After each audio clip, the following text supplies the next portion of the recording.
Monarchs War Arc begins after the International Guild Conference arc as the Frost Monarch appears at the Korean Hunters Association to kill Chairman Go Gunhee. Chairman Go wonders if there is any way to communicate with the Monarch and realizes that he cannot feel his presence. He acknowledges that the Frost Monarch is not an opponent he can handle. The Frost Monarch creates a completely new dimension to isolate them from the outside world. Chairman Go is shocked and begins to think he might be dreaming. Suddenly, the Frost Monarch attacks his shoulder with ice magic and questions if the pain feels like a dream to him. Chairman Go acknowledges that it is indeed reality and demands to know who the Frost Monarch is. The Frost Monarch realizes that Chairman Go does not recognize him and dismisses him as just a human. The Frost Monarch releases his mana and declares that he has no interest in the weak. He suggests that Chairman Go should show his fragment of brilliant light. The Frost Monarch questions if Fragment of Brilliant Light is afraid that his vessel would break if he reveals his true powers. He remarks that Chairman Go will die anyway and decides that talking to him is a waste of time. The Frost Monarch attacks with powerful ice magic, sending shockwaves throughout the room. Suddenly, he notices Chairman Go activating his powers and decides to attack again. Chairman Go punches the attack away with a single hand. He observes that the attack breaks the glass but reveals nothing outside. Chairman comments that he is impressed by the Frost Monarch's ability to isolate his office in a dimensional gap. The Frost Monarch reveals that he has been searching for the greatest brilliant light for a long time, referring to Chairman Go's vessel. He admits that he never expected the light to be trapped in a broken vessel, unable to control its powers. He declares that he has found all 7 rulers and has already killed 2 of them, and vows to destroy Chairman Go's vessel without any regrets. Chairman Go confidently accepts the Frost Monarch's challenge and tells him to give it his best shot. The Frost Monarch, seeing Chairman Go's confidence, calls it a foolish attempt and claims that Chairman Go stands no chance against him. He explains that he has taken over his body completely, whereas the ruler has only borrowed the body as a vessel. Both begin powering up as the Frost Monarch attacks with ice magic. Chairman Go shatters the ice and dashes forward at the Frost Monarch. The Frost Monarch creates a weapon out of ice, but Chairman Go dodges the attack and counters. The Frost Monarch blocks the attack and freezes Chairman Go's entire hand, but Chairman Go breaks free. Chairman Go realizes that he needs to finish the fight quickly before his body gives out and tries to punch the Frost Monarch. The Frost Monarch blocks the attack with an ice barrier, but moves back to reduce the impact of the punch. Chairman Go suddenly feels his body failing as he reaches his limit. The Frost Monarch comments that Chairman Go is at his limit and calls him a disappointing attempt. He leaps forward and pierces Chairman Go's chest with an ice weapon, causing him to cough blood. The Frost Monarch remarks that the Fragment of Brilliant Light will need 1 or 2 years to find another vessel, while their army is already prepared for battle. He claims that the rulers made a mistake by trying to protect the inhabitants of this world. Frost Monarch questions if the monarchs seem too weak to the rulers and if they could defeat them while directing their attention elsewhere. Chairman Go laughs and grabs the ice weapon, declaring that he did not fight for no reason and that the Frost Monarch has overlooked a crucial variable. The Frost Monarch, confused, demands to know what the variable is. Chairman Go launches a flame attack at the Frost Monarch, and Frost Monarch barely dodges it. Frost Monarch questions if this is Chairman Go's trump card. Even in his final moments, Chairman Go laughs, realizing that his actual plan has worked and successfully breaks out of the dimensional gap. The Frost Monarch remarks that breaking out of the dimension will not change the outcome. Chairman Go calmly commands the ant shadow assigned to him to flee. The Frost Monarch is confused about how one ant shadow could achieve anything. He finally realizes that the shadow belongs to the Shadow Monarch and leaps at it, attempting to destroy it. To his surprise, Jinwoo appears and effortlessly blocks the attack. Jinwoo grabs the Frost Monarch by the throat and questions what he truly is asking, if he is an ice elf. The Frost Monarch questions, thinking he is the Shadow Monarch, about why he has not contacted them despite having a massive army of soldiers. Jinwoo recalls the ice elf he failed to extract as a shadow, referring to Barca, and feels slightly irritated. The Frost Monarch speculates that Jinwoo might be the crucial variable and unleashes his ice breath, freezing Jinwoo's hand. Jinwoo wonders if the Frost Monarch is a mage-type hunter and brings out his S-rank daggers to shatter the ice. Realizing he cannot compete with the Shadow Monarch, the Frost Monarch decides to flee and reminds Jinwoo of Chairman Go's condition. Jinwoo suddenly recalls that the shadow was assigned to Chairman and becomes worried. He looks at the association building and sees Chairman Go with a hole in his chest. The Frost Monarch creates a distraction by attacking Chairman with an ice arrow and taunts Jinwoo, saying that he can either fight him or save Chairman. Jinwoo attempts to control the arrow using his commander's authority, but the system notifies him that his opponent's mana is resistant to it. Frustrated, Jinwoo decides to block the arrow himself. He jumps at it and throws his dagger near the glass and successfully deflects the arrow. Suddenly, Jinwoo notices the Frost Monarch attempting to escape by opening a portal. Jinwoo uses his dagger rush skill to attack with multiple daggers simultaneously. The Frost Monarch blocks most of the daggers, but one strikes his back. Enraged, the Frost Monarch expresses disbelief that a mere human vessel inflicted a wound on him. He bids farewell to the Shadow Monarch, stating that he will wait for him, and suggests taking Chairman Go as his shadow as a gift. Jinwoo remembers Chairman Go and realizes it is too late for healing. He commands Beru to check on Chairman. Beru arrives at the association and Jinwoo orders him to save Chairman's life at all costs. Beru attempts to use his healing magic, but it fails to work on Chairman. Jinwoo decides to use the elixir of life, but Chairman Go stops him, requesting not to use any healing potions. Chairman thanks Jinwoo for coming to save him. Jinwoo pleads with him to hold on, saying that he will take him to a hospital. Chairman Go explains that it is no use and that no human doctor can help with the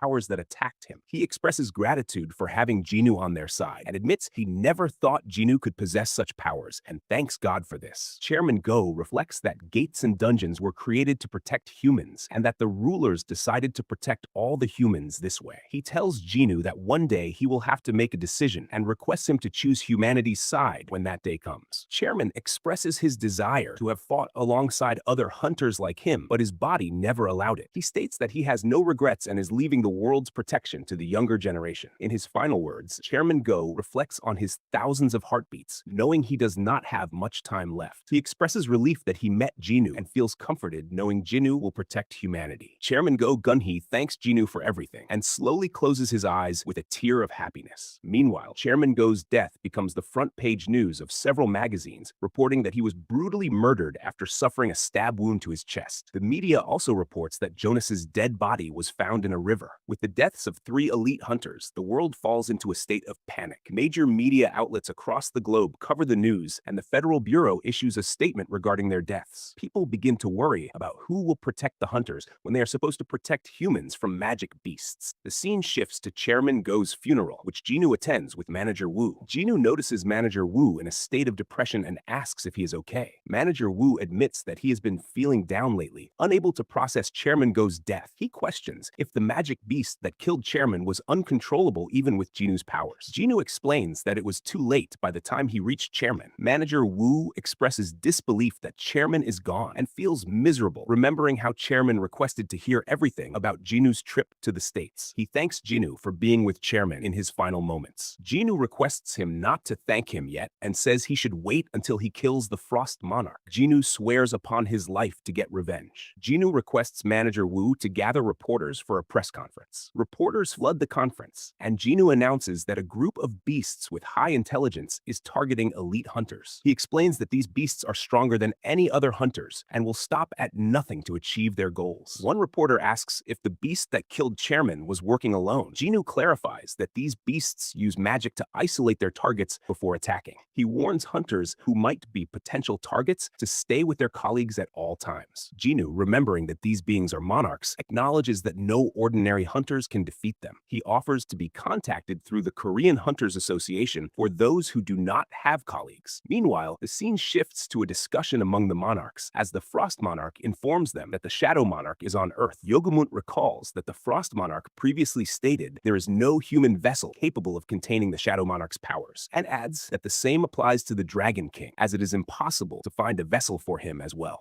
The Frost Monarch confidently declares that the human is indeed the Shadow Monarch and that he is a greater threat than the fragments of brilliant light. He announces his intention to eliminate the Shadow Monarch and requests their help. Tarnak warns that fighting the Shadow Monarch is equivalent to choosing death and describes him as the strongest monarch. He suggests waiting for the Dragon King's return. The Frost Monarch, frustrated, accuses them of running away and reminds them that they are still monarchs. He expresses his unwillingness to rely on the Dragon King anymore and explains that this is their best chance to kill the Shadow Monarch while he is still in human form. He pleads with the monarchs again to join him in defeating the Shadow Monarch. Tarnak refuses to get involved, and Yogamund explains that he does not want to meet the same fate as the Monarch of White Flames. Rakan calls them cowards, but Tarnak responds that he does not want to be controlled by the Shadow Monarch and fall into eternal slumber. Rakan argues that the Monarchs have astral bodies, so the Shadow Monarch cannot control them. Tarnak counters by stating that both the Shadow Monarch and the Architect have joined forces and can replicate their copies, referring to Baron, and he does not want to become their pawn. Both Yogamund and Tarnak leave after explaining their reasons for not opposing the Shadow Monarch. Rakan, wanting to confirm that the Shadow Monarch is still in human form, questions the Frost Monarch about it. The Frost Monarch explains that during their previous encounter, he was attacked with a poisoned dagger, which is something the Shadow Monarch would not typically do. Horatio agrees with the Frost Monarch's intuition, confirming that the Shadow Monarch would not resort to such a petty trick. Both Horatio and Rakan decide to help the Frost Monarch in his plan to kill the Shadow Monarch. Meanwhile, the scene shifts to Jinwoo, who reflects on how Chairman Go expressed his feelings that he could die peacefully after Jinwoo completed the Jeju Island raid, but never thought Chairman would die so soon. Jinwoo attempts to detect the Frost Monarch's mana, but fails. He recalls what the King of Giants said about rulers and monarchs having astral bodies, which prevents them from being turned into shadows. Jinwoo realizes that he cannot track the monarch's movements using his shadows, but resolves that as long as he is a hunter, he will not let his prey escape. Meanwhile, the scene shifts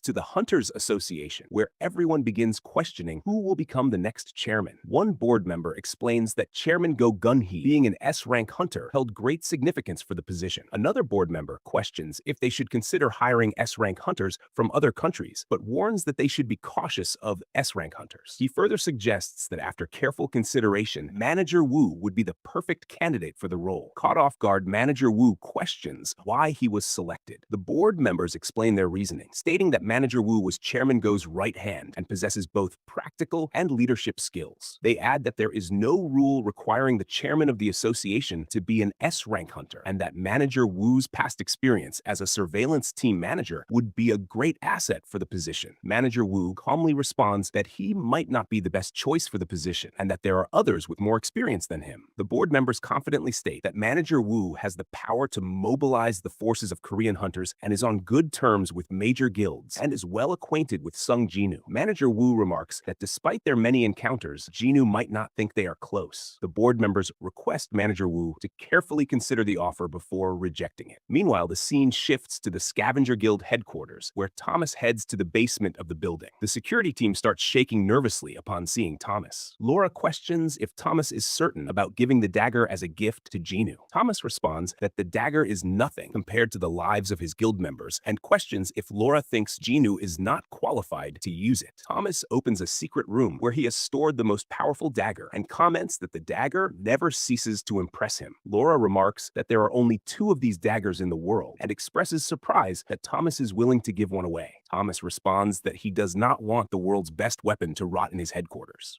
Meanwhile, Manager Woo is officially announced as the chairman of the Hunters Association. Jinah sees the news and remarks that she never expected Manager Woo to become a chairman. She calls him a stunner and reflects on how surprising it is. She then shifts her focus to her mom, and her mom requests Jinah to throw out waste food, and Jinah mentions that she is too lazy to do it. Her mom asks Jinah to at least fold the laundry by calling her sweet daughter. Jinah responds that her mom only thinks she is sweet when she needs her to do chores. Suddenly, Jinah notices something outside and goes to inform her mom. Meanwhile, the scene shifts to outside the Ahjin Guild, where a group of reporters is waiting. They are in disbelief that Thomas is visiting the Ahjin Guild. Inside the office, Thomas is patiently waiting for Jinwoo, while Yoonho starts sweating nervously, but hides it with a big smile. Yoonho also notices Lennart Neerman, the strongest hunter in Germany, visiting their office. Lennart is ranked 12th, according to the Federal Bureau of Hunters ranking system. It has already been 2 hours since both of them arrived, and Yoonho tries to contact Jinwoo multiple times, but gets no response. Lennart wonders if he will get to meet Jinwoo, as Thomas is also waiting to see him. Thomas questions if Jinwoo is in the middle of a raid, and comments that Jinwoo must not visit the office very often, and Yoonho responds with a yes. Suddenly, Jinwoo shows up at the office, and all the staff feel relieved that he has arrived, and Thomas greets Jinwoo with a hello. Jinwoo finally understands why so many reporters are gathered downstairs, and realizes because of Thomas. Yoonho questions why Jinwoo has not been answering his calls, and Jinwoo explains that he has been busy with the increasing number of gates spawning everywhere. He thinks to himself that both Beru and Igris are close to ranking up as well. Thomas walks over to Jinwoo, and Yoonho, seeing both of them together, silently prays that they do not fight again. Jinwoo questions Thomas about his reason for visiting Korea. Thomas reminds him that he promised to grab a bite together once his arm healed, and mentions that he also brought a gift for Jinwoo. Jinwoo gets a bit excited at the mention of a gift, and Thomas, noticing Jinwoo's interest, requests that they go somewhere else, as the gift is dangerous. Jinwoo starts shaking nervously after hearing the word dangerous, and wonders if it might be a bomb or a trap. Jinwoo notices another hunter waiting for him, and wonders if the hunter is there to ask for protection. Lennart introduces himself, but Thomas abruptly interrupts and insists that Jinwoo should leave with him. Lennart boldly claims that he has been waiting for Jinwoo for 2 hours as well, and demands to tag along. Thomas, with a commanding tone, states that the matters they are discussing are top secret, and that there is no room for Lennart. Lennart becomes frustrated with Thomas, as this is the first time he has been treated this way. Both Thomas and Jinwoo head out for dinner, and Thomas expresses that he has been waiting for this moment for a very long time. He signals his staff to bring the weapon, and Jinwoo becomes excited, wondering what the gift could be. Thomas asks if Jinwoo can feel its power, and slowly opens the case to reveal a dagger made from Kamish. He explains that this is his way of repaying Jinwoo for sparing his and his guild members' lives. Jinwoo questions if the dagger is made from Kamish's corpse. Thomas, impressed by Jinwoo's ability to recognize the material with a single glance, explains that they handed over Kamish's corpse to the government since it was highly valuable. However, he was given Kamish's largest and sharpest fang as a souvenir after pulling it out when Kamish bit him. Thomas adds that since the fang was too short to be made into a longsword, he had it turned into a pair of daggers, and now gives them to Jinwoo. Jinwoo picks up one of the daggers, and the system notifies him that the dagger has an additional 1500 attack damage. In comparison, the S-rank daggers Jinwoo usually uses only have 220 additional attack damage. Jinwoo starts testing the dagger, swinging it lightly, and Thomas warns him not to play with it, and explains that the dagger is so sharp it could slice through him, even if he used his reinforcement skill to strengthen his defenses. Thomas jokingly questions if Jinwoo is planning to kill him with the gift he just gave him. Jinwoo realizes that this is no ordinary dagger, as it strongly reacts to its mana. Everyone around them begins to feel the mana waves emanating from Jinwoo, and starts sweating nervously.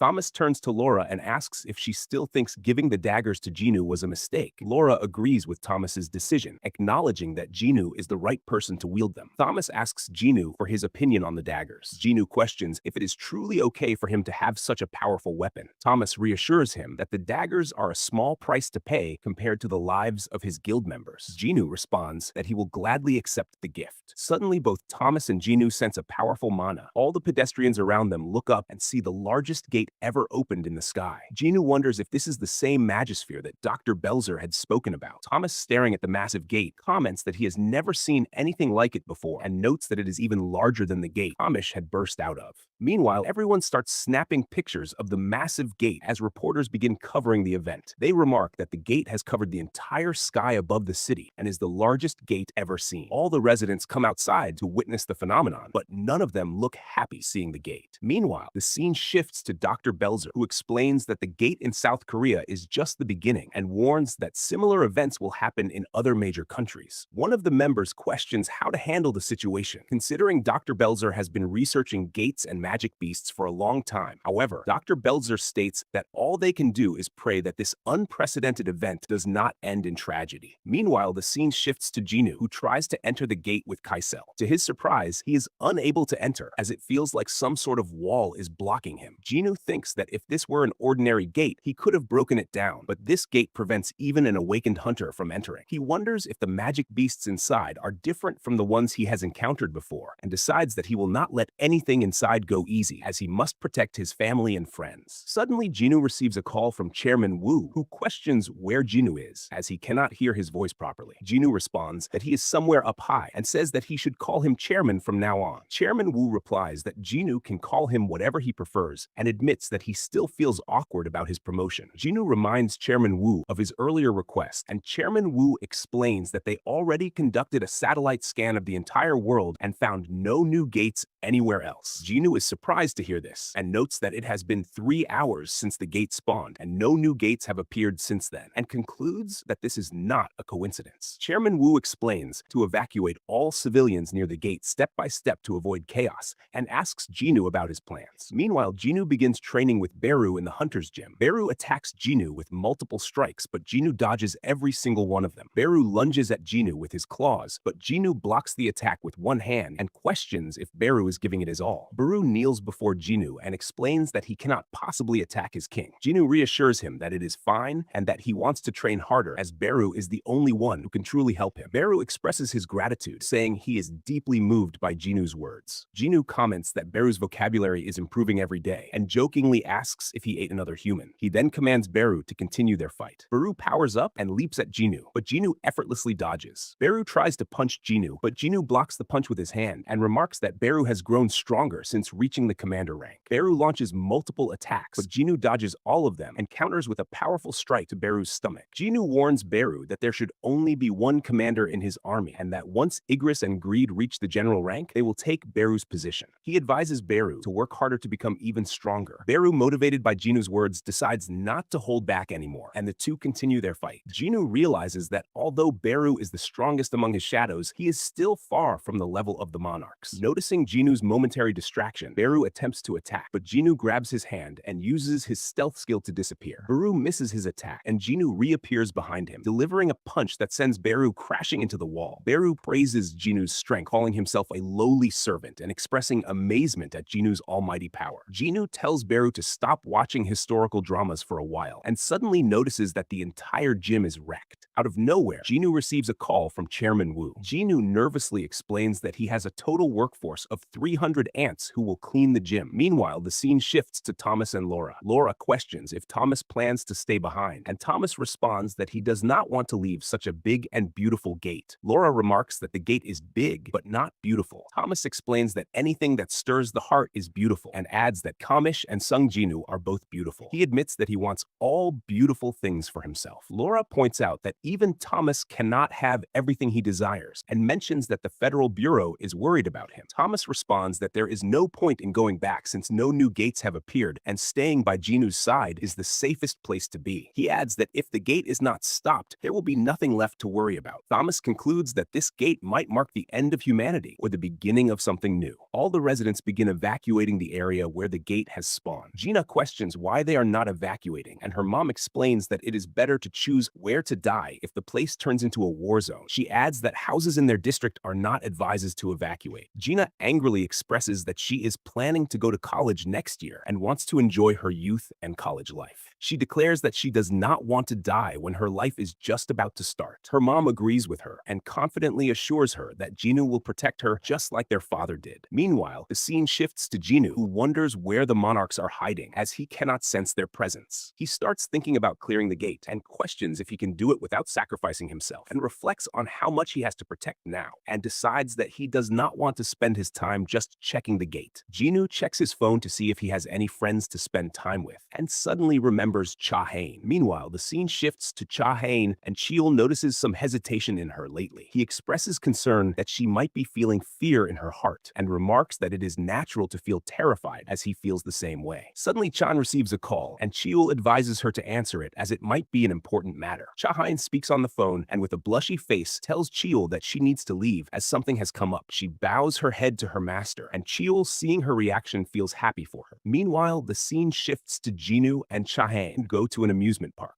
Everyone starts whispering upon seeing Jinwoo with Cha Hae-In and wonders if she is Jinwoo's girlfriend. Jinwoo notices the crowd and remarks that he thought the place would be empty considering the circumstances. Cha Hae-In asks if Jinwoo likes amusement parks, and Jinwoo responds that he is not particularly interested in them, but has always wanted to visit one. Cha Hae-In asks why he chose to come with her, and Jinwoo explains that she is his only friend. He reminds her of the time she told the architect that she was his friend. Cha Hae-In blushes deeply and asks if he heard her words. Jinwoo responds that he has better hearing than most people. Cha Hae-In inquires about the dungeon, and Jinwoo explains that he will share everything later, as he is still processing many things himself. Cha Hae-In looks around and notices the shadows shielding them. She remarks that the shadows might be drawing even more attention to them. Jinwoo explains that it is fine as long as the shadows block people's sight. Cha Hae-In suddenly realizes that this is the first time she has gone out for fun since becoming a hunter. She remarks that her heart feels so light now, and that being with Jinwoo feels different, as he has a special scent. consent. Jinwoo asks if she wants to go on all the rides, and Cha Hae-In smiles and says she wants to try every single one of them. Seeing her reaction, Jinwoo realizes that he is not the only one who wanted to come here. Both of them go on rides and visit a haunted house and then eat food together. Jinwoo questions if Cha Hae-In is not having fun, as she has been quiet the entire time. Cha Hae-In responds that she is having a lot of fun. Jinwoo realizes that the rides might have felt slow to her since she is an S-rank hunter. He offers to take her somewhere truly thrilling, and both of them go for a ride on Kaisel. Jinwoo asks for her opinion on the ride, and Cha Hae-In responds that they are going very fast and flying at a high altitude. She remarks that the scenery is beautiful and asks why Jinwoo prefers an amusement park over this ride. Jinwoo explains that his father went missing in a gate that spawned in the same amusement park.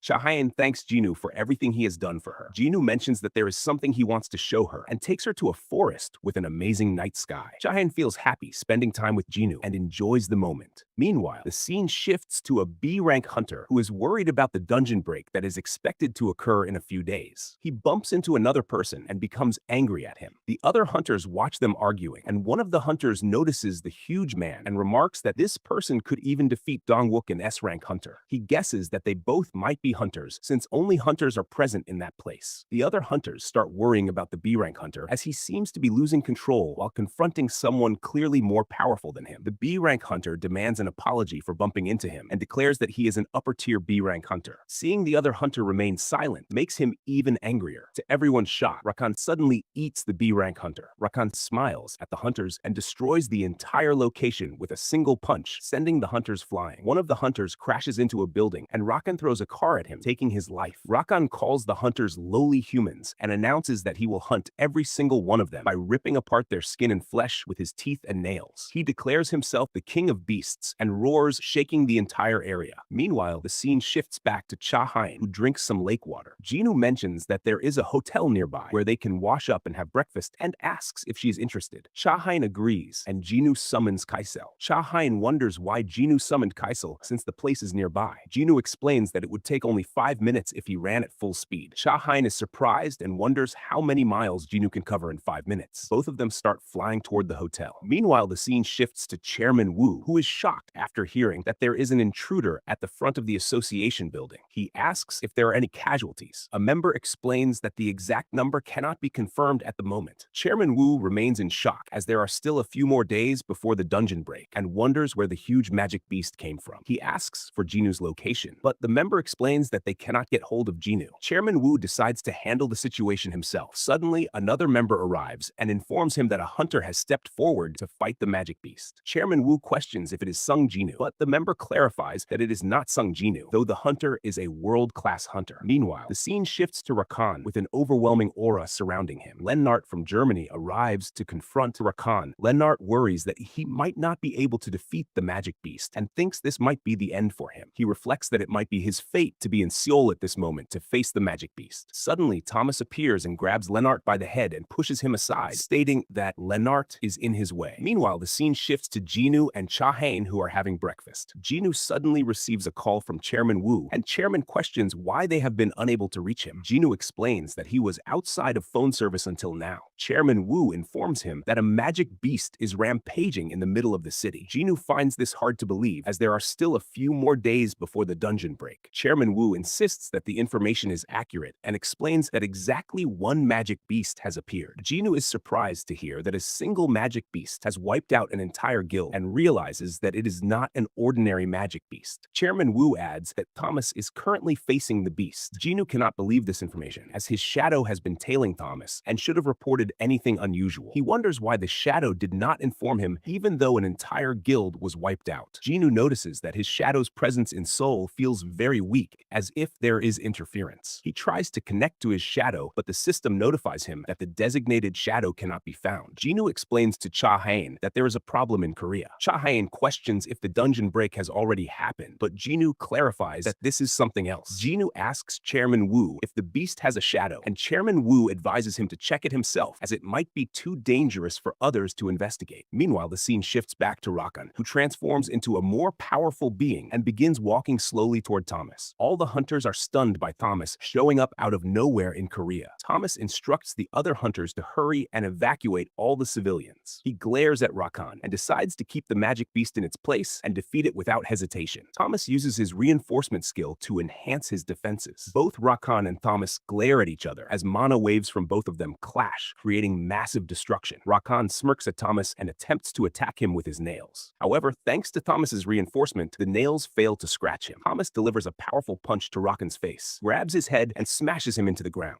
Meanwhile, Choi Jong-In arrives at the fight scene to assist with the evacuation. His guild member informs him that they are still evacuating people inside the building. Choi Jong-In inquires if any other guilds have been dispatched, and the guild member explains that both the Fiend and White Tiger guilds are on site and will try to control the magic beasts soon. Choi Jong-In begins sweating after hearing about the beast, and his guild member advises him to focus solely on the evacuation. Choi Jong-In is informed that Thomas is currently facing the mysterious magic beast. Suddenly, he senses Rakan's presence and remarks that it feels even worse than what he experienced during the Jeju Island raid. Meanwhile, the scene shifts back to the fight, where Thomas delivers a punch that sends Rakan crashing into a building and completely destroys the building. Rakan retreats momentarily and then charges at Thomas with full force, landing a hit on his stomach. Thomas barely manages to hold his ground and grabs Rakan with both hands and smashes him down. In response, Rakan kicks Thomas in the face and starts smiling as he is clearly enjoying the fight. Thomas, deciding not to hold back, uses his reinforcement skill to enhance his defense. At the same time, the White Tiger Guild arrives at the fight scene. Baek Yoonho warns his guild members to be cautious, but suddenly a blast occurs right in front of him. Baek Yoonho is shocked by the strength of Rakan and watches as Rakan walks forward with a sinister smile. He starts sweating as he witnesses the intense battle between Thomas and Rakan. All the guild members collectively cheer for Thomas to kill Rakan, but Thomas angrily tells them to take cover. Baek Yoonho realizes that Rakan is not just a regular magic beast. Rakan looks down at Baek Yoonho, and Baek Yoonho starts sweating as he feels Rakan's immense strength. He cannot even make eye contact and feels like a small white tiger in front of an incredible wolf. Baek Yoonho tries his best not to be recognized as prey,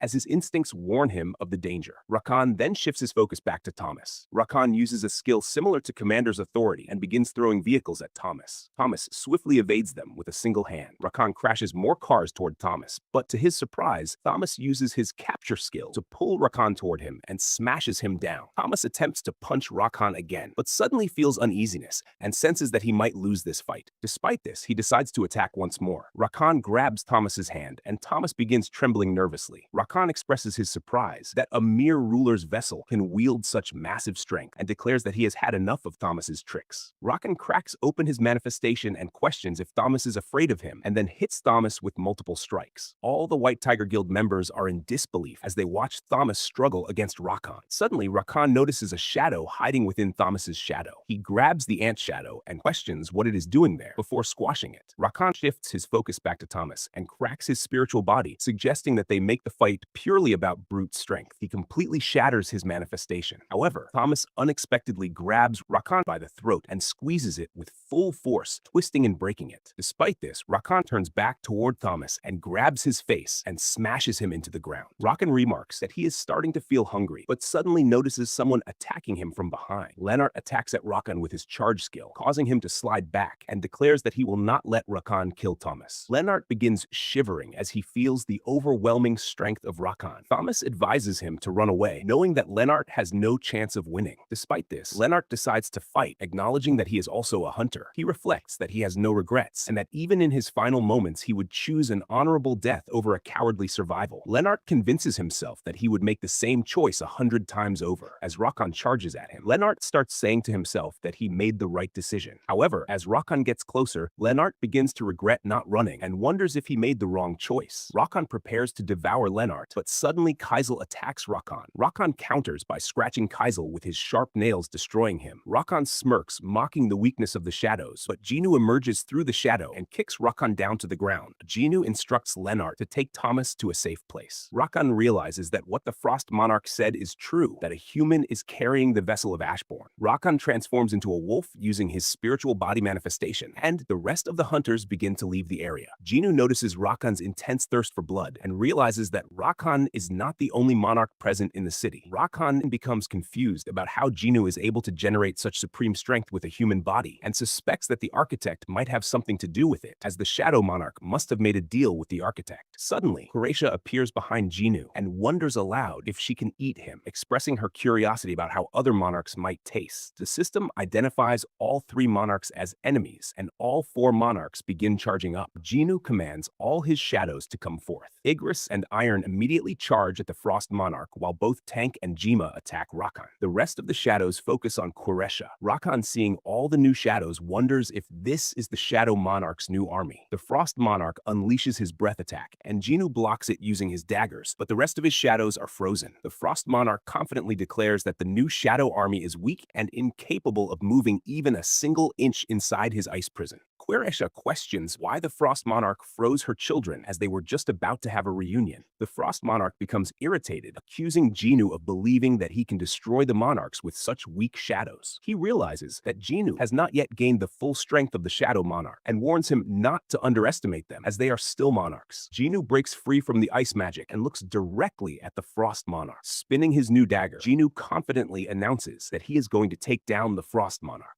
Frost Monarch summons his own ice army and calls Jinwoo a fool. Croatia decides to join the fight and commands the dead army using parasites. The dead army leaps at Jinwoo, but he slashes them apart with his dagger in a matter of seconds. Jinwoo realizes that Croatia is using corpses to create her army. Suddenly, an ice beast tries to crush Jinwoo, creating shockwaves, but Jinwoo dodges the attack and slices it apart with his dagger. All the other ice beasts attack Jinwoo at the same time, but he destroys all of them in a single second. Jinwoo suddenly senses danger and notices Rakan attempting to scratch him with his nails. Jinwoo barely dodges the attack, and both of them begin fighting. Rakan remarks that Jinwoo cannot harm him with just an iron stick, but to his shock, Jinwoo slashes his arm and Rakan screams in pain. Jinwoo explains that the dagger is not just an ordinary iron stick. Suddenly, Jinwoo notices a giant green hand coming toward him. The giant green hand tries to slam him down, but Jinwoo jumps away. Croatia summons 4 more giant green hands while Rakan heals his arm. Jinwoo begins to feel tired from facing all 3 monarchs.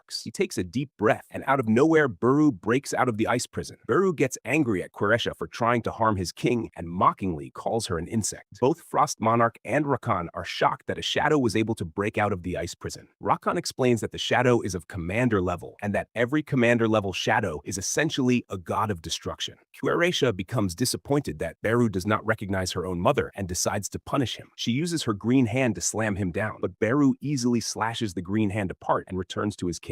Beru kneels before Jinwoo and begins crying, saying that his king is truly a great person. He praises Jinwoo for holding his ground against 3 monarchs and expresses amazement at his greatness. Suddenly, the dead army charges at them, but Beru switches to an angry mode and slashes all of them apart with his claws. Croatia attacks Beru from behind, while Jinwoo gets caught in the giant green hands and is slammed down. Frost Monarch does not give Jinwoo a moment to retreat and attacks him with a large number of ice weapons. Jinwoo deflects every single ice weapon with his daggers. Frost Monarch questions how long Jinwoo can defend against their coordinated attacks. Suddenly, Frost Monarch is stabbed in the chest with a dagger. Jinwoo declares that he will make sure Frost Monarch does not leave this fight alive. Frost Monarch becomes frustrated, but Jinwoo notices that even a stab to the heart is not fatal to him. Jinwoo attacks Frost Monarch multiple times, but Frost Monarch dodges every single attack and smiles at Jinwoo's futile attempts. Suddenly, Rakan attacks Jinwoo from behind with his weapon and slashes him on the back. Jinwoo screams in pain while Beru is in shock seeing his king injured. Croatia calmly states that she is the mother of all insects and that she will gladly embrace Beru as her child even though he does not recognize her. Croatia grabs Beru while Rakan confidently announces that this is the end for Jinwoo. Beru shouts to all the shadows to help Jinwoo. Greed breaks out of the ice prison and declares that he will be the one to kill all of his king's enemies. Frost Monarch praises Greed and guesses that he must have been a strong warrior before turning into a shadow. Frost Monarch notices all the high-ranking shadows breaking out of his spell. Despite this, Frost Monarch declares that Jinwoo's playtime is over as he already suffered a deep wound. Jinwoo smiles at them and uses his status recovery to completely heal his body, and this completely shocks the monarchs. Meanwhile, the entire world watches the fight between Jinwoo and the monarchs. Lennart notices a mana storm raging at the battlefield, while healers do their best to heal Thomas. Thomas asks Lennart for an update on the fight, and Lennart explains that it feels like he is witnessing the end of the world. Baek Yoonho watches the fight from a distance and realizes that Jinwoo is no longer the same person he once knew. He wonders how Jinwoo has gained so much strength in such a short time, even though he has the ability to level up. Meanwhile, the scene shifts back to the fight. Igris attacks Rakan, and Rakan blocks the attack, while both Greed and Tusk attack the Frost Monarch. Greed's attack is stopped by an ice barrier, and Frost Monarch counters Tusk's Hymn of Fire Dragon with ice magic. Beru escapes from Quresha's green hand by slicing it apart, which angers Quresha, and she charges at Beru. Jinwoo attacks Quresha from behind and recalls the architect's last words about a pillar of fire holding up the world that would kill him. Jinwoo explains that the architect never told him whether the pillar would fall or not. Jinwoo effortlessly slashes Quresha with his daggers. Meanwhile, the scene shifts to Lim Taegyu, who is waiting on top of a building to take a shot at the Monarchs. Lim Taegyu hesitates to interfere in the fight and decides to wait longer. It is revealed that the Fiend Guild's elite assassins were deployed 30 minutes ago in an effort to inflict a lethal wound on the Monarchs. Lim Taegyu worries about how many of them will survive by the end of the fight and realizes that they will die whether their attacks succeed or fail. He reflects that not even Thomas could defeat the Monarchs. Lim Taegyu finally decides to attack, but someone grabs him and advises him to just watch the fight. Lim Taegyu starts sweating and looks back to see who stopped him, but to his surprise, no one is there. Meanwhile, all the hunters who were deployed to defeat the Monarchs end up watching the battle from a distance. They realize the battle will not last long and the end seems near. Quresha regenerates her body completely and attacks Jinwoo with poison. The system notifies Jinwoo about the poison and successfully detoxifies it. Quresha becomes frustrated that even her poison does not work on Jinwoo and warns him that she will rip him to shreds. Jinwoo freezes her using Commander's authority, and Quresha feels an overwhelming power that she cannot break free from. Jinwoo activates his mutilation skill and slashes her into hundreds of pieces. Quresha accepts her defeat and for the first time feels what death is like. She realizes that Jinwoo has the strength to send beings like the Monarchs into darkness and fades into the world of nothingness. Jinwoo levels up by 3 levels after defeating the Monarch of Plagues. Frost Monarch is shocked that a mere human vessel was able to defeat Quresha and begins to worry that the Monarchs will experience the horror of facing the most powerful king. Rakan explains that Jinwoo is exhausted and that the fact he is depending on his shadows proves he is an incomplete monarch.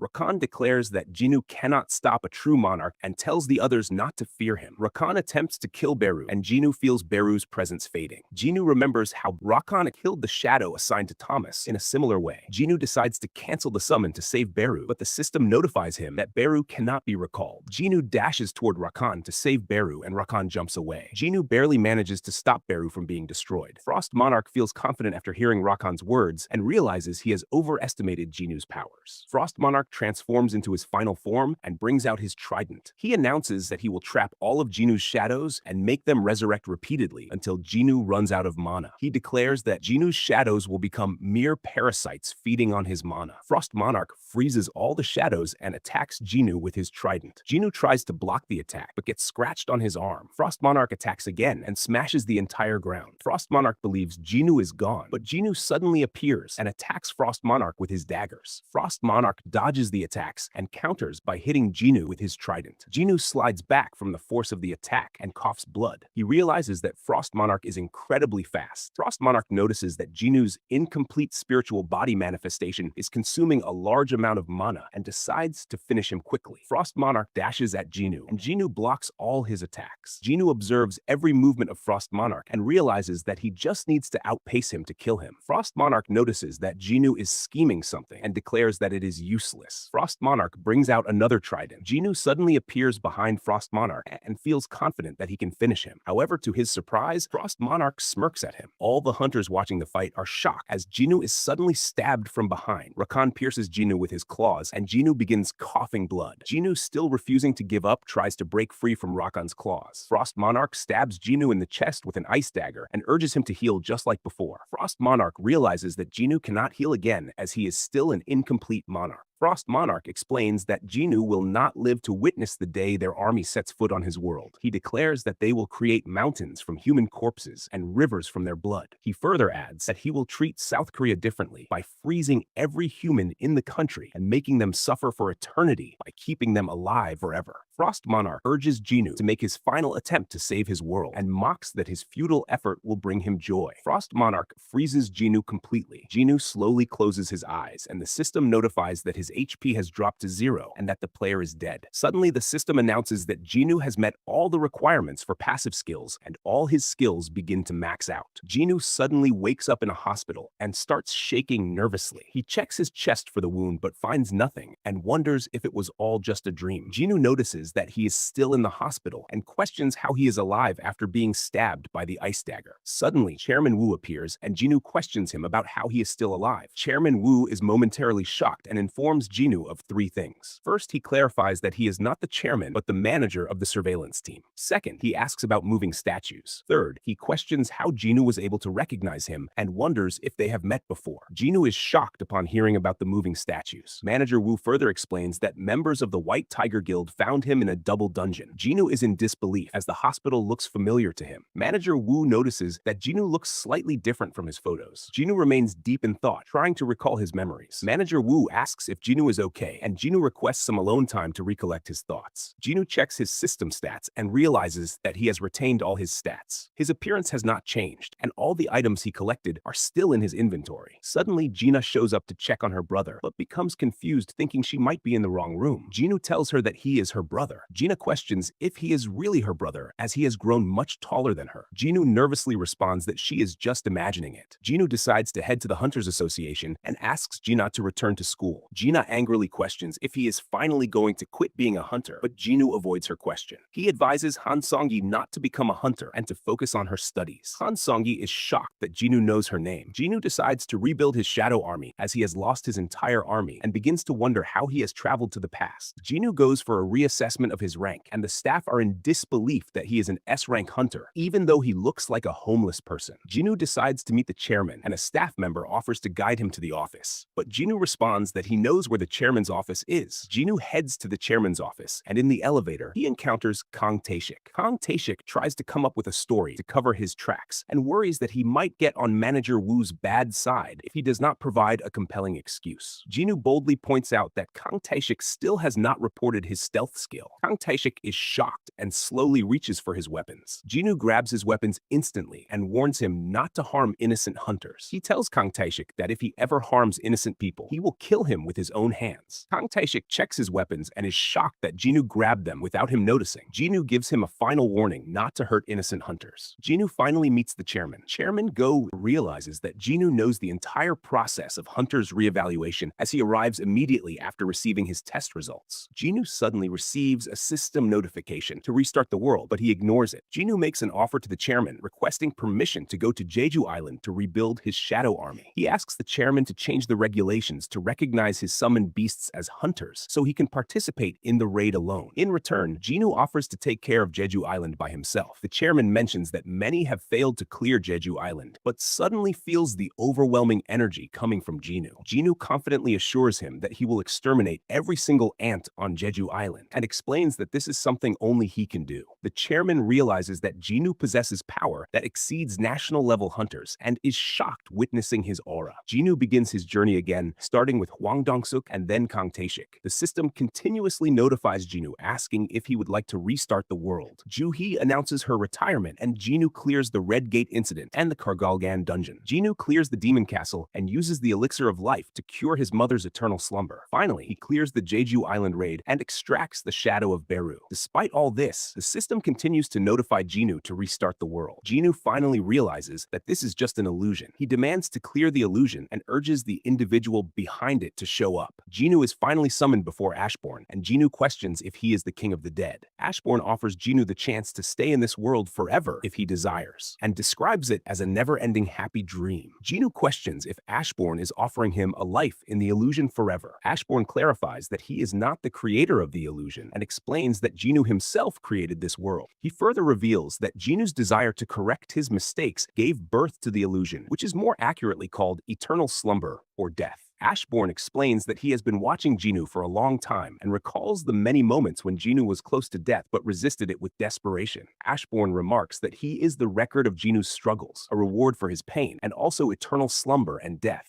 Ashborn explains that within his domain, Jinwoo can do anything he pleases because Jinwoo is himself. Ashborn demonstrates his powers by growing a tree and creating flowers, and explains that Jinwoo can turn anything in his domain into his own power by absorbing it. Ashborn reveals that this strength is only possible within his domain, and that Jinwoo now possesses omnipotent power to create or destroy the world or even change it. Jinwoo is shocked and questions if he truly possesses the same powers as Ashborn. Ashborn expresses his desire to meet Jinwoo and reveals that he is the Shadow Monarch, the king who rules over the dead and governs the deepest depths of darkness. Jinwoo questions why Ashborn chose him as his successor, and Ashborn decides to show him the exact reason. Meanwhile, the scene shifts back to Rocken, who confirms that Jinwoo is no longer breathing. Thomas remarks that he can no longer feel Jinwoo's presence and questions Lennart about him. Baek Yoonho remains in shock, unable to comprehend Jinwoo's death, and realizes that there is no one else left to defeat the Monarchs. Lim Tae-gyu regrets his earlier decision not to attack the Monarchs and decides to act now, believing it might not be too late. He instructs his guild members to prepare to fire on his command and declares that their target is the Frost Monarch. Suddenly, Lim Tae-gyu stops from attacking, and Frost Monarch senses a massive power radiating from Jinwoo's black heart. Both Frost Monarch and Rocken realize that Jinwoo is transforming into the True Shadow Monarch and decide to stop it at all costs. They attempt to attack Jinwoo, but an individual suddenly kicks Rocken in the face, sending both Frost Monarch and Rocken crashing to the ground. Sung Il-won appears to rescue his son and warns the Monarchs that they cannot lay a finger on his child. Meanwhile, the scene shifts to Ashborn's backstory. In another world where nothing else existed, the Absolute Being split the light to create the rulers and split the darkness to create the 8 monarchs. The monarchs were born to destroy the world, while the rulers were born to defend it from darkness, resulting in an endless war between the two. After a long and exhausting war, the rulers began to question why the Absolute Being had not helped them in their fight against the monarchs. They lamented the countless soldiers they had lost in his honor and begged him to grant them the strength to kill the monarchs. However, the Absolute Being did not respond to their pleas. The rulers eventually realized that the war was merely entertainment for the Absolute Being and that he had no intention of ending it. Ashborn explains the 3 commandments that all rulers must follow. The first is to worship the Absolute Being, the second is to praise the god, and the third is to prove their faith to the Absolute Being. He reveals that those who fail to follow the commandments will not be spared, but even those who obey them are destined to face death.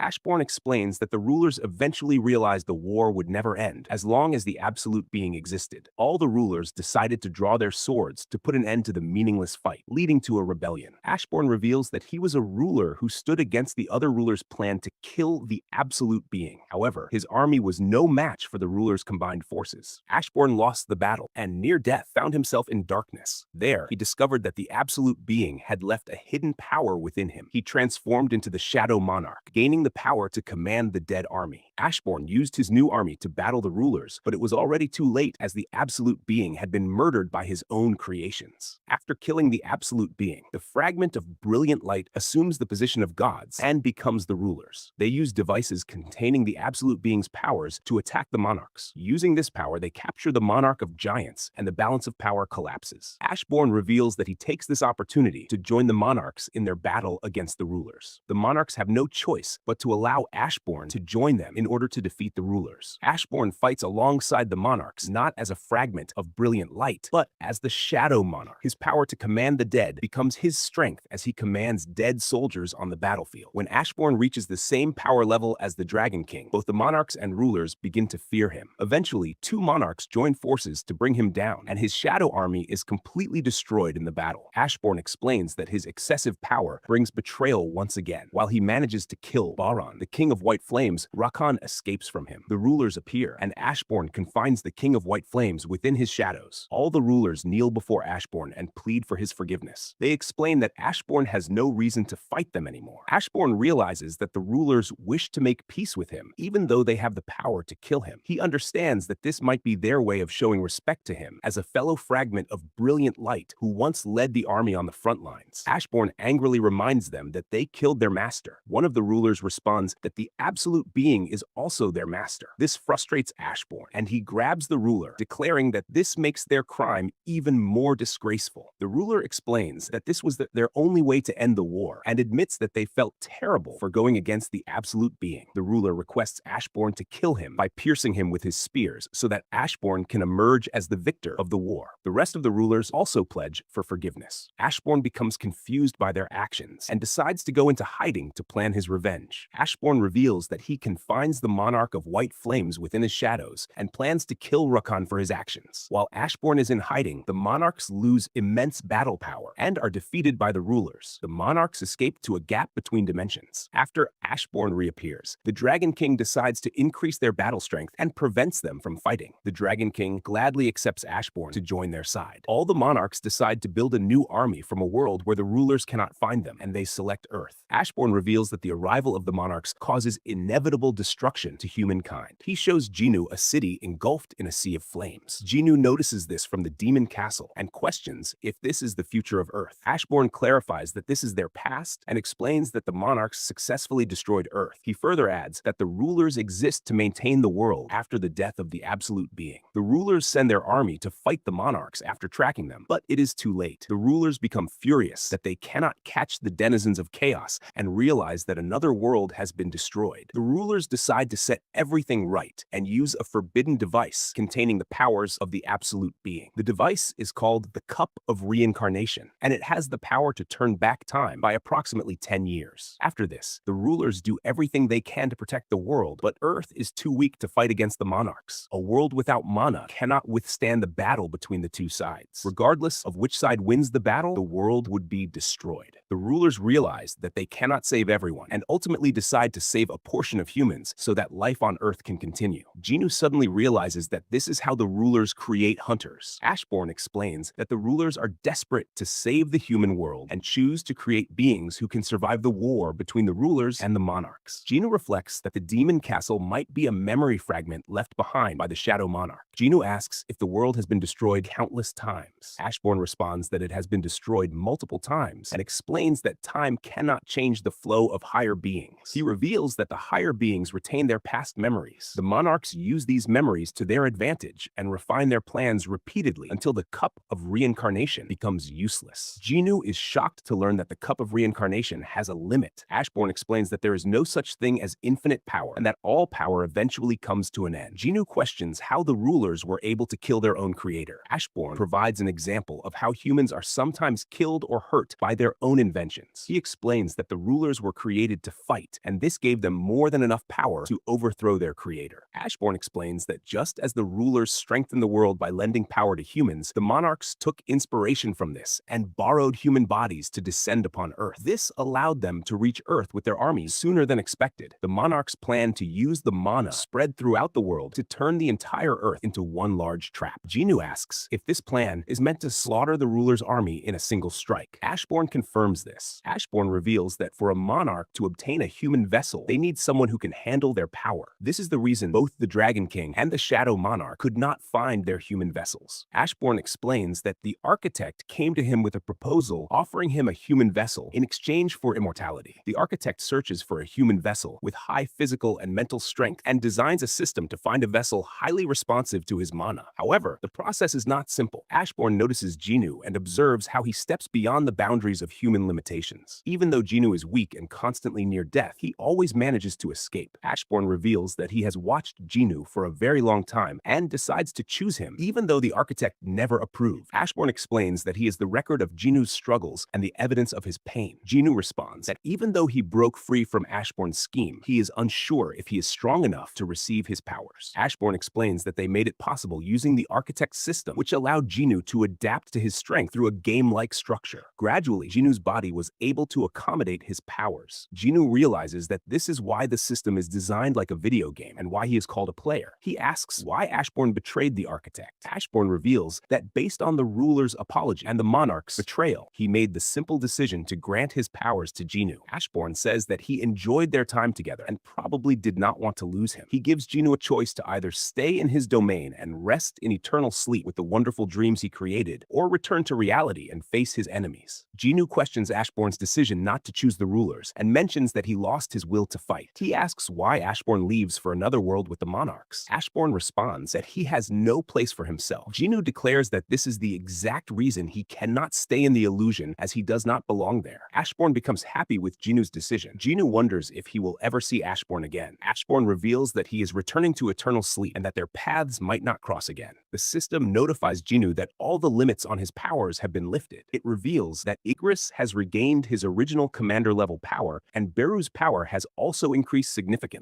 The system asks Jinwoo if he wants to delete it, and Jinwoo agrees. Suddenly, a flash of light appears, and a massive mana wave begins to emit from Jinwoo. Both Frost Monarch and Rakan are caught in the wave. Frost Monarch questions if Sung Il-won is truly going to protect the human who is about to inherit the powers of the Shadow Monarch. He describes it as the worst catastrophic disaster that will bring ruin to the world, and wonders why the rulers are helping the Shadow Monarch. Rakan realizes there is no time to argue, and both monarchs prepare to fight. Both monarchs charge at Sung Il-won. Frost Monarch attacks with his trident, but Sung Il-won dodges it and successfully evades Rakan's attacks as well. Sung Il-won dashes behind Frost Monarch and pierces his shoulder with a dagger. Frost Monarch realizes that Sung Il-won is reading all his movements and adjusting accordingly. Rakan observes that Sung Il-won moves like a warrior who has faced countless battles, and that he is carefully positioning himself behind Frost Monarch's trident to block all his strikes. Frost Monarch attempts to use his breath attack, but Sung Il-won kicks him in the face, sending him crashing into a building. Rakan tries to devour Sung Il-won, but Sung Il-won stabs him in the mouth with his dagger, causing Rakan to scream in pain. Sung Il-won gives Rakan no chance to recover and stabs him again. Rakan pulls out the dagger and declares that he will tear Sung Il-won to pieces. Suddenly, Rakan senses an overwhelming power coming from Jinwoo and jumps away from him. Frost Monarch urges Rakan to try again to kill Jinwoo, but Rakan decides to give up. This frustrates Frost Monarch, who reminds Rakan how close they are to killing Jinwoo. Rakan explains that the mana around Jinwoo is growing much larger and announces that the Shadow Monarch is coming. He declares that he wants no part in this battle anymore. Frost Monarch pleads with him to fight again, but Rakan remarks that he only agreed to fight Jinwoo in his human form. Now that Jinwoo has become the true Shadow Monarch, Rakan feels no obligation to keep his promise to kill him. Frost Monarch angrily accuses Rakan of running away from the battle and urges him to keep his pride as the King of Beasts. Rakan explains that he knows the true power of the Shadow Monarch as he has fought him before. Wishing Frost Monarch luck, Rakan opens a portal and leaves the battlefield. Frost Monarch decides to unleash his full power and creates a giant mana storm. All the hunters retreat from the battlefield. Frost Monarch attacks Sung Il-won with a large number of tridents, but Sung Il-won blocks all of them. Frost Monarch becomes frustrated that a mere human vessel is challenging him. He creates a massive ice stone and warns that he will imprison Sung Il-won along with Jinwoo's shadows for eternity. Sung Il-won becomes terrified as he realizes that Frost Monarch is trying to destroy the entire area. An ice arrow slices him, and Frost Monarch follows up with a barrage of ice arrows and the massive ice stone. Sung Il-won is frozen in fear, but Beru effortlessly destroys the massive ice stone. Igris comes to Sung Il-won's rescue and mocks Frost Monarch, suggesting that he should not call himself a king with such weak powers. Frost Monarch realizes that Igris has broken free from his spell and regained his original powers. Jinwoo breaks out of the ice and calmly remarks that prophecies should not be trusted. Jinwoo notices that Rakan has fled the battlefield. Both Igris and Beru kneel before Jinwoo. Jinwoo boldly declares that he did not give Rakan permission to run away.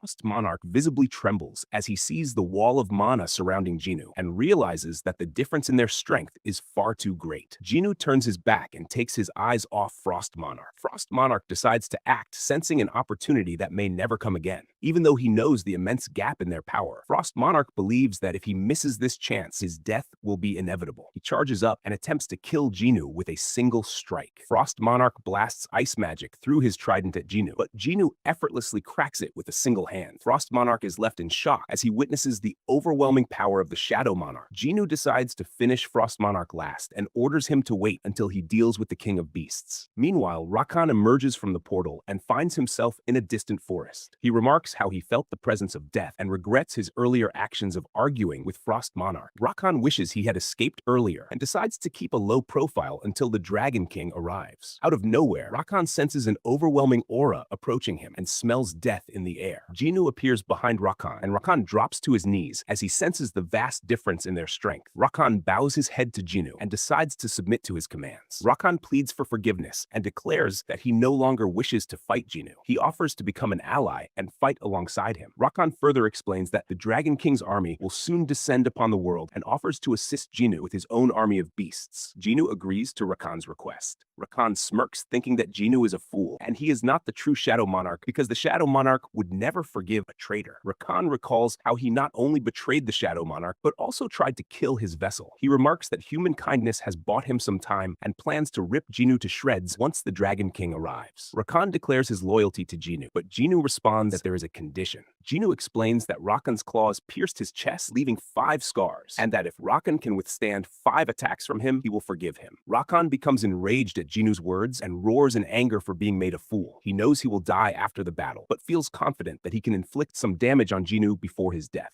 Jinwoo brings out his dagger and in an instant slices off Rakan's arm. Jinwoo calmly states that Rakan now has 4 more attacks to endure. Meanwhile, the scene shifts to Frost Monarch, who observes Beru healing all the hunters. Frost Monarch remarks that he can handle Beru. Suddenly, Frost Monarch is attacked and barely dodges the strike. He sees Igris charging at him and realizes that Igris is a significant threat. Frost Monarch recalls that Igris is one of the 2 wings of the Shadow Army and is known as the Knight of Death. Frost Monarch understands that Igris can regenerate continuously as long as the Shadow Monarch's mana is not depleted, and that he is at disadvantage as he cannot recover from mana lost due to spiritual body manifestation. Frost Monarch decides to attack Igris, and Igris in response attempts to slice him, but Frost Monarch confidently declares that Igris cannot stand against him. Suddenly, Igris stops attacking and a portal opens. Jinwoo slowly walks out of the portal and throws Rakan's fangs onto the ground. Frost Monarch is shocked to see the fangs. Jinwoo exudes an overwhelming aura and calmly announces that the King of Beasts is dead. Frost Monarch is in disbelief that Jinwoo defeated Rakan in mere minutes. Jinwoo explains that the deaths of all 3 monarchs will serve as a warning to the rest of the monarchs. Frost Monarch becomes enraged and decides to attack Jinwoo. To his surprise, he is stabbed with a dagger. Frost Monarch attempts to use his breath attack, but Jinwoo stops it with Commander's authority and slashes him with Kamish's dagger. Jinwoo states that Rakan died on the 4th attack and wonders how many strikes Frost Monarch can withstand. Jinwoo finishes Frost Monarch off. Beru approaches Jinwoo to check on him, and Jinwoo inquires about the man who saved him earlier. Jinwoo notices a dagger on the ground and follows the trail of blood footprints. Meanwhile, Sung Il-hwan's body begins to fall apart and realizes that this must be the consequence of using the ruler's powers in a human body. Suddenly, Jinwoo appears and asks his father if he plans to leave him again without saying a word. Sung Il-hwan begins explaining his story of why he never returned home. He starts by describing how everyone must exit the gate within an hour after defeating the dungeon boss. However, he failed to exit the gate and became trapped inside.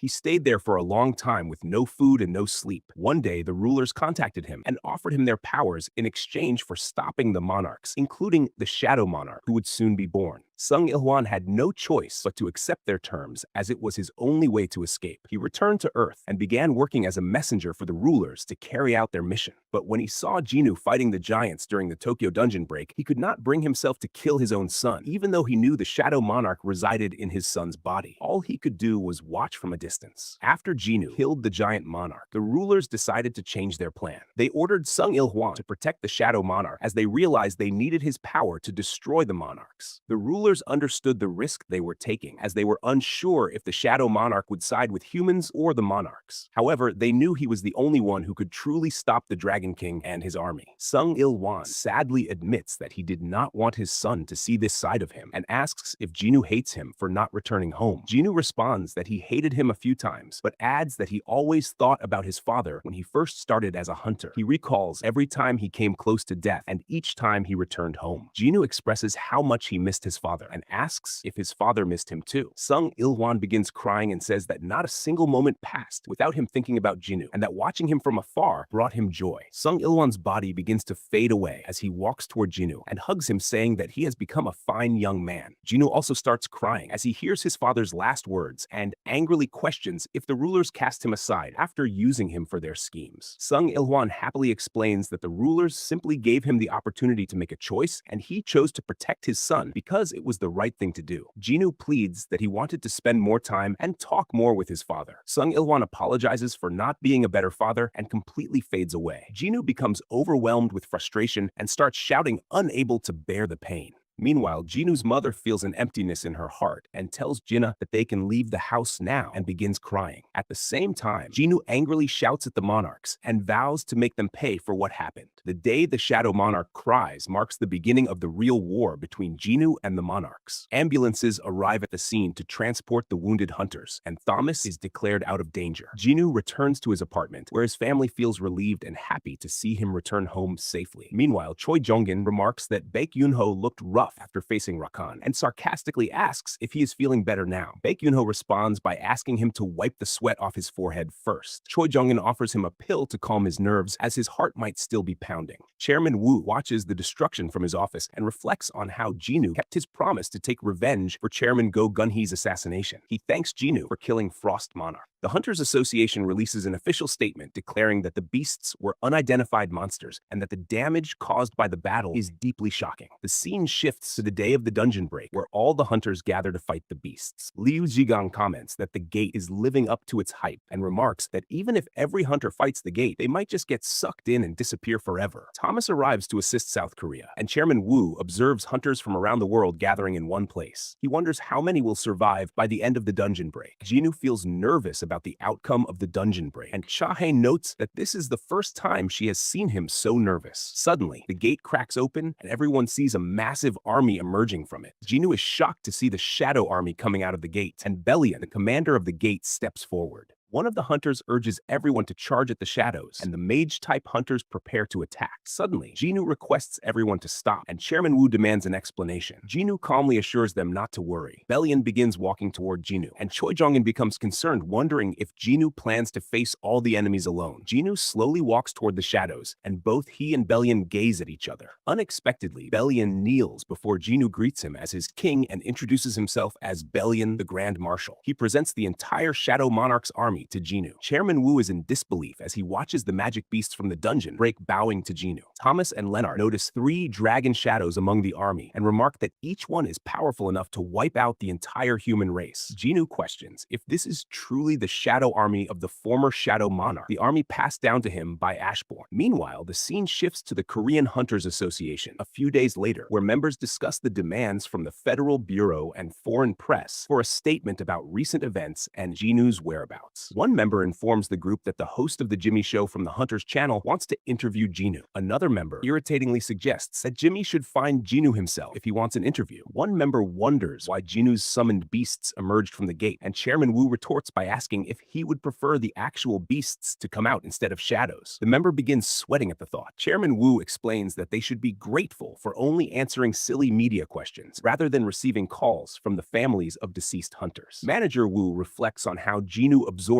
over 100,000 beasts into his army and notes that this is not the first time Jinwoo has vanished. He urges the others to understand that Jinwoo also needs peace and time to himself. Meanwhile, the scene shifts to Jinwoo, who is watching a battle between his shadows. Bellion is impressed by Jinwoo's idea of dividing his army into 2 parts and making them fight each other. Jinwoo explains that since his shadows cannot die, this battle poses no problem. Suddenly, Beru approaches Jinwoo and requests to be tested for the position of Grand Marshal. Bellion immediately understands the meaning behind Beru's words and accepts the challenge. Beru formally challenges Bellion to a duel for the position of Grand Marshal. Jinwoo becomes excited to witness a fight between 2 of his strongest shadows. Beru roars in an attempt to intimidate Bellion, but Bellion calmly draws his massive longsword. Jinwoo notices that Bellion wields a broadsword similar to Igris, but realizes that Bellion's sword and build are much larger. He wonders if Bellion's specialty lies in strength rather than speed. Beru dashes at Bellion, and Jinwoo predicts that Beru might have the advantage due to his speed and agility against an opponent with higher strength but less agility. Suddenly, Bellion uses his blade like a centipede to whip Beru. Jinwoo is shocked to see the sword being used in such a way. Beru barely dodges the attack, but Bellion strikes again, slamming Beru to the ground and ending the fight with a single blow. Jinwoo is surprised that the fight ends so quickly and realizes that Bellion neutralized Beru's agility in an instant. He observes that Bellion's reflexes are far better than expected and that his single blow is powerful enough to crumble the earth. Jinwoo praises Bellion's strength and understands why he is the Grand Marshal. Jinwoo advises Bellion not to let his guard down around Beru, as an insect's greatest strength is its determination. Meanwhile, the scene shifts to Beijing Airport, where Liu Jigang has just arrived. Some people question his decision to help South Korea with their gate, while others praise his willingness to assist. Liu Jigang responds that those questioning his decision are foolish. He explains that their country is right next to South Korea, and that if Jinwoo fails to stop the beasts, he would also be unable to defeat them, and this is why he decided to help Jinwoo. Suddenly, Liu Jigang stops in his tracks and is shocked to see a massive Magisphere gate in his own country. Meanwhile, the scene shifts to the Monarchs, where the Dragon King is informed that the Shadow Monarch has turned against them. The Dragon King decides to deal with the Shadow Monarch personally and commands his dragon army to prepare for battle.